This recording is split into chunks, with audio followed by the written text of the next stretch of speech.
Fitting your kids' sport insoles inside their cleats is pretty simple, as long as you have the correct pair of cleats. You want to make sure that the cleats have removable insoles, and then they should be deep and wide enough to accommodate the insoles.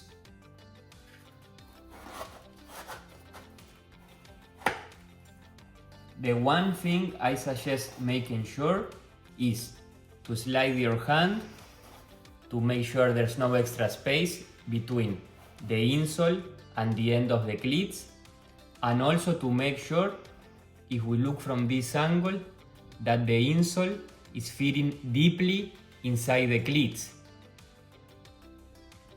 One of the most common mistakes that I see families make is to fit their sport insoles in cleats that are not deep enough. For example,